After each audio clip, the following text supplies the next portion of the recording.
येता आलं नाही, आज तुम्ही सांगतेसाठी आज आलाय शिर्डीमध्ये, बाबांचं देखील दर्शन घेणार आहात, काय भावना?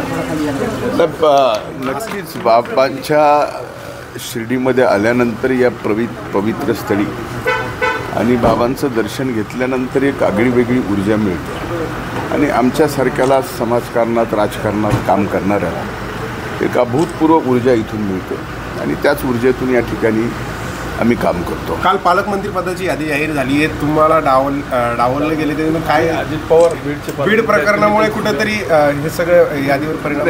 एकंदर सद्य स्थिती बीडची पाहता मी स्वतःच आदरणीय दादांना आणि आदरणीय मुख्यमंत्र्यांना विनंती केली होती की बीडच्या पालकमंत्रीपदी आपण दादांना या ठिकाणी जिम्मेदारी द्यावी आणि दादांनाही विनंती केली होती की आपण बीडच्या पालकमंत्री म्हणून जबाबदारी घ्यावी.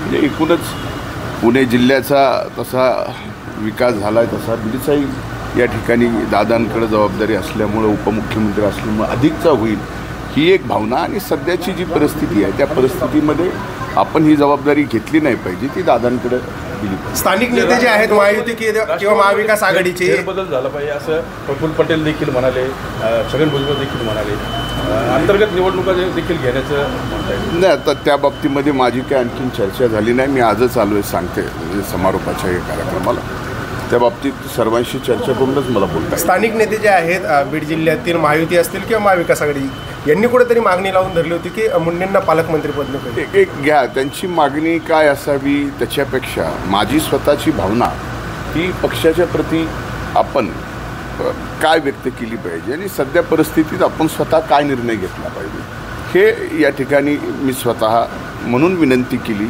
आमच्या पक्षाला आणि पक्ष नेतृत्वाला की या जिल्ह्याच्या पालकमंत्र्याची जबाबदारी आपण घ्यावी. तुमच्यावर ज्या पद्धतीने तुमच्यावरती आरोप होत आहे कसं तुम्ही एक लक्षात घ्या, विषय जे आरोप आहेत ज्या आरोपाच्या बाबतीत ते एक तरी आरोप त्यांनी खरा करून दाखवावा.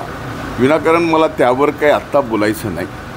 ज्यावेळेस बोलायचं आहे त्यावेळेस मी बोलायला कमी पडणार नाही हे आपल्याला माहिती आहे आणि आत्ताची परिस्थिती पाहता बीड जिल्ह्यामध्ये सर्व सामाजिक सलोखा निर्माण व्यवस्थित होणं हे माझ्यासारख्या बीड जिल्ह्याच्या नागरिकाला मातीतल्या त्या माणसाला आवश्यक वाटणारी गोष्ट आहे आणि माझी एवढीच विनंती आहे सर्वांनाच की ठीक आहे मला बदनाम करायचं आहे करा, आणखीन कुणाला बदनाम करायचं आहे करा, पण कृपा करून माझ्या बीड जिल्ह्याला बीड जिल्ह्याच्या मातीला द्वादश पंचम स्थान असलेलं 12 ज्योतिर्लिंगापैकी 5वं स्थान हे वैद्यनाथाचं आहे. त्या वैद्यनाथ नगरीला बदनाम करू नका हीच माझी या निमित्तानं विनंती. तुमचे आणि वाल्मिक कराड यांचे आर्थिक संबंध असल्याचा देखील आरोप विरोधकांकडून हे सगळं खोटं आहे.